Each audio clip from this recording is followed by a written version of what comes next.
Welcome back.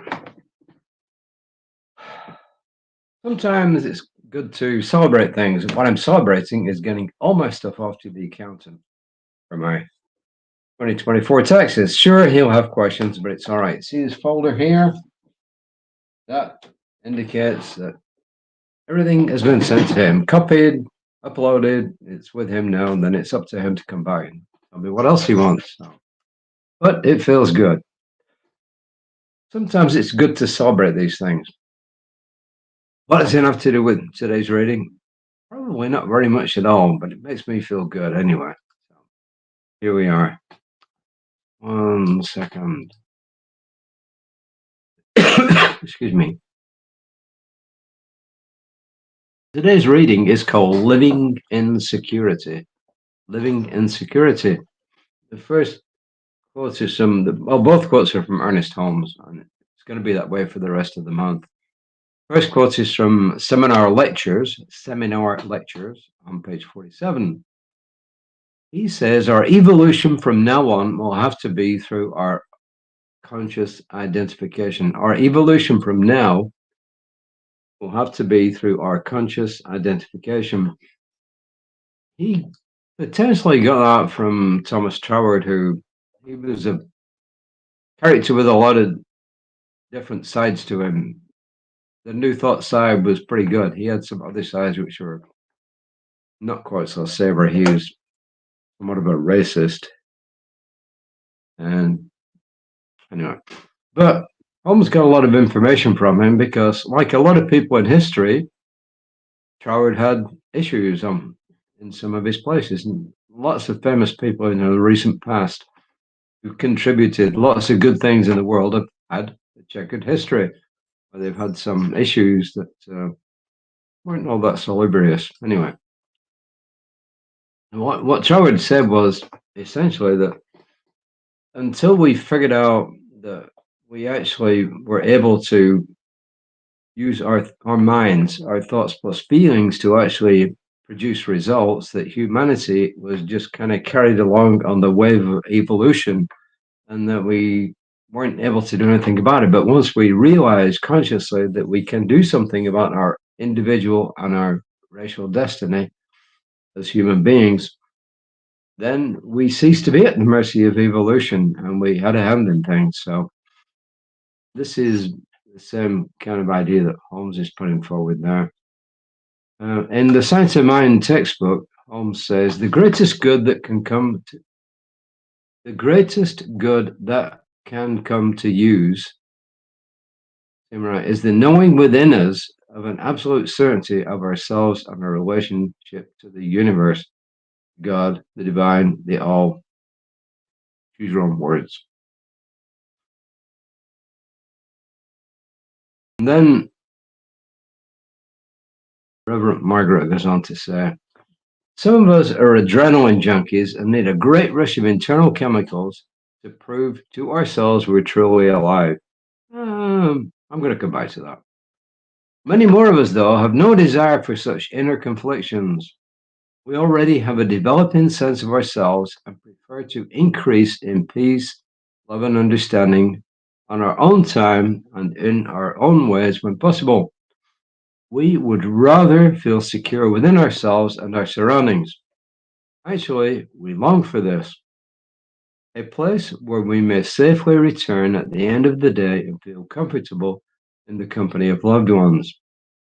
Some famous person, I forget who it was, said home is the place where when you go there, they have to take you in.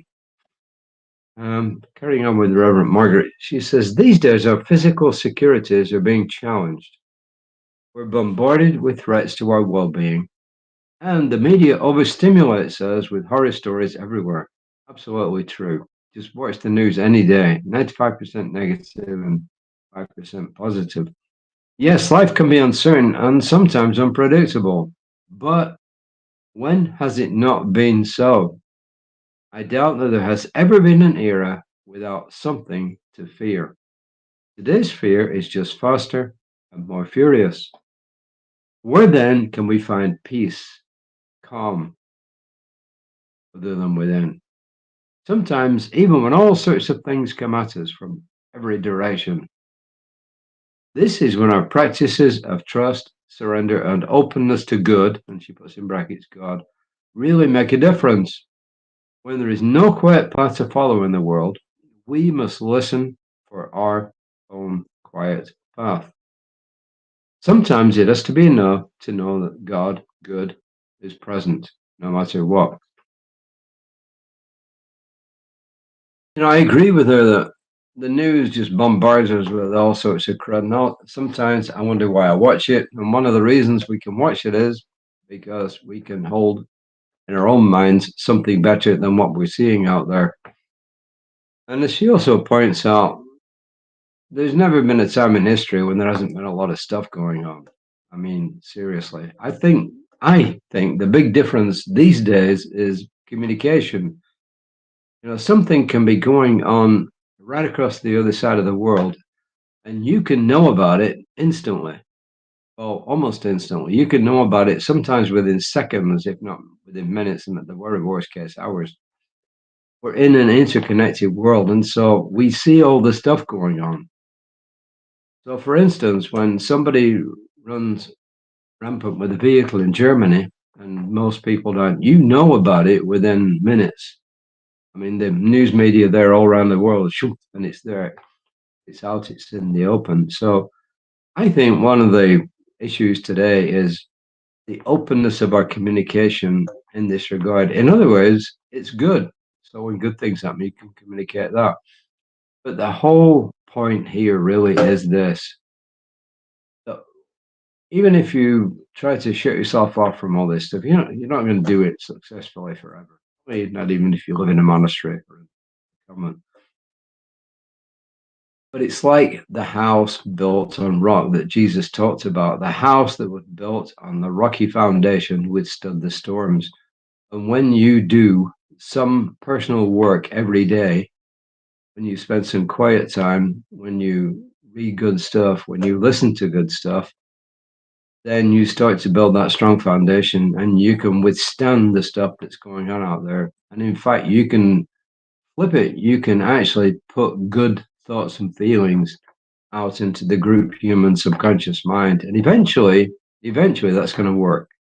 When we reach critical mass and it works, I don't know. But the more of us that start putting positive stuff out there into the world will change. It just has to do because that's the way the universe works. It will just change. So that's my kind of lecture for today, if you like. The first affirmation: I am the place where God stands forth in the world as me. She's repeating actually every day. I am the place where God stands forth in the world as me. And then she goes on to say, I can count on the flow of good within me to help me find harmony in the midst of chaos. I count on the flow of good within me to help me find harmony in the midst of chaos. So when you build a house on a strong foundation, it withstands the storm. And that's really all I got to say about this. Yeah, the workshop, it's not really a class. The workshop I'm teaching right now from the Trance of Scarcity book by Victoria Castle, I tell you, it's a really good one. And if you were to follow the principles in that, then you would actually achieve some of what Reverend Margaret Stortz is talking about here. So that's a plug for the book. It's too late to attend my class. It's only got 2 weeks to go. I'm going 4 weeks now. But I will be giving it at Lone Star College in the fall semester. So it really is a good book. I think so. It's got a lot of good ideas in it. So look out for Reverend Lisa tomorrow morning at 9:15ish. Look out for me some around about 5 o'clock tomorrow evening. And as always, I'm going to repeat this every day.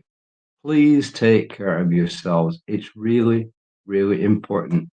You are doing the world a favor when you take care of yourself, because then you're on that strong foundation and you can help others. You can help the group human subconscious mind.